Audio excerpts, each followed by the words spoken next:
Oh, tapos anak. Oh. Banlawan mo muna yung baso. Kung ano yung una mong ano, ilagay mo dyan. Okay lang. Oh, banlawan mo mabuti.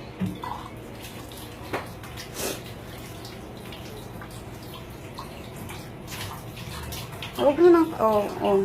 Tapos itaob mo. Okay na yan. Huwag mo lang mirror. Yung una sa loob, yung mga sabon-sabon, tini-check mo, baka may maiwang sabon. Okay na yan.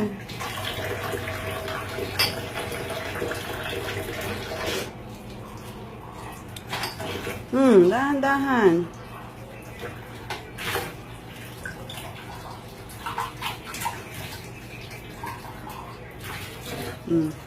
Saog mo. Ano? Isa. Oh, yung tasa. Yung sa loob, chine-check mo ha.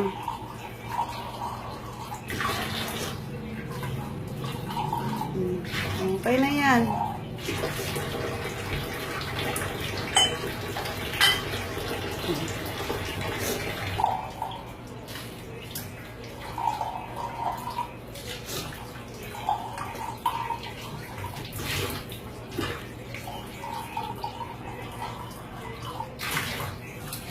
O, yung kutsara, tinitingnan mo. Kung may sabon pa sila. Ayan, okay na. Diyan. Ayan mo lang.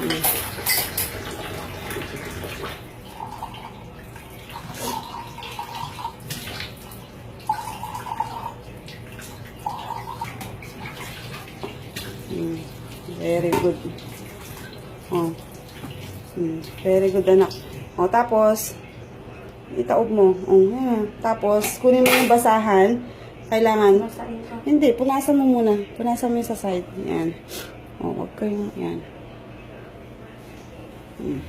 O, punasan mo. Punasan mo. Yan. O. Tapos, skirt, ito, lagi nyo nilalagay, Kasi yung mga kanin, huwag nyo hayaan yung mga kanin, yung mga ulam, pumupunta doon. Magkaklag yung, yung tubo. Babara yun. So, nandito, kapag naghuhugas kayo mga kanin, pupunta dito. Tapos, ito, alisin nyo, itatapon nyo dito yung mga kanin sa basurahan. Ha? Huwag nyo hayaan yung mga kanin pumunta dyan. Ha? Very good? Oh, very good, anak.